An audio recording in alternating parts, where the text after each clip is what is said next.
Welcome back to the Gardener's Blueprint Garden Planning Challenge.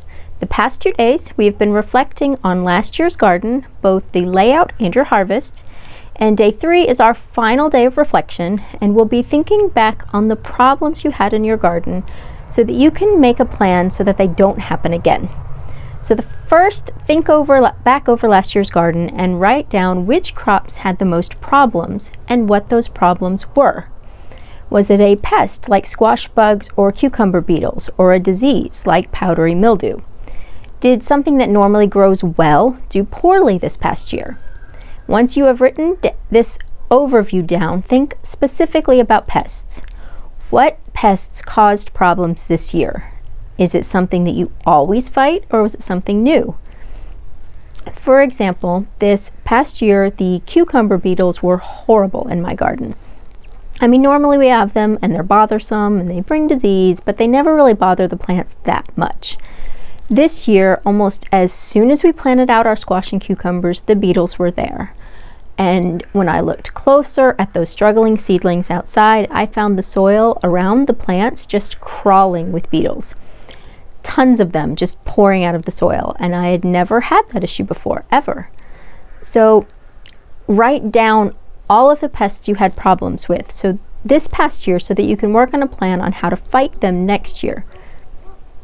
Next, think about diseases. Did you struggle with blight or fungal or bacterial issues? And if you don't know exactly what the diseases you had were, write down the signs so that you can do some research and find out what they were and the best way to prevent and treat it. Another thing that's often overlooked in the garden is the soil. If your soil is deficient, then your plants will be deficient. And deficient plants will have a harder time fighting off disease and pests. So maybe some of the things that you thought were caused by disease were actually a soil deficiency. So in the workbook, I've included a chart of the top 5 nutrients and what your plants might look like if they are deficient in that nutrient. So think back over your garden and see if you can pinpoint any deficiencies in your soil so that you can make a plan to build it back up before you plant next year. And finally, did your climate cause any issues? Was it too dry? Was it too wet? Were the temperatures cooler or hotter than normal? And while we can't control Mother Nature, making sure that you take note of these things and think of what you could do to help your garden can make a big difference. For example, in a wet season in a well-spaced garden won't cause as many issues as in a garden that is cramped and planted too close together. So once you have written down all of the problems, try to do some problem solving and put into action a plan to prevent these problems next year. So if I look back on my cucumber beetle issue this past year, I can see a couple of things that probably played a part, such as the fact that we had a really mild winter, so the bugs didn't die off as much, and then we also decided not to till this year. So all those overwintered bugs never got brought back up and picked off by birds or killed by frost. And finally, I didn't do a really good job of rotating. I mean, some of the squash and cucumbers were planted in the exact same spot as the previous year, which was obviously not a good thing. So when I'm thinking of these things, I can write them all down in my planner and make a solid effort to correct them next year. And that's what you should be doing with today's lesson, pinpointing what went wrong and make a plan to address them for next year.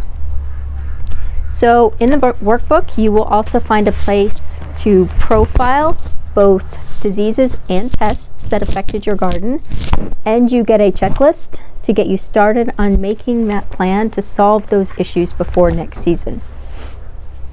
And that's it for day 3.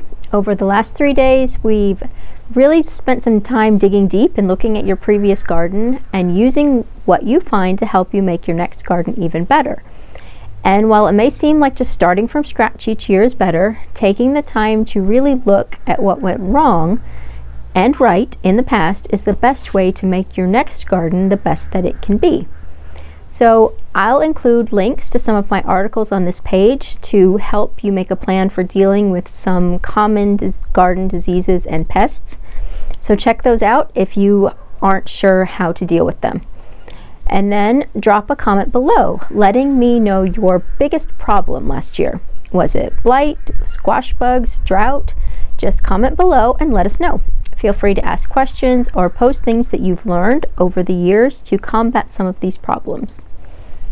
And then I'll see you back here tomorrow when we'll start the actual planning process for your next garden. See you then.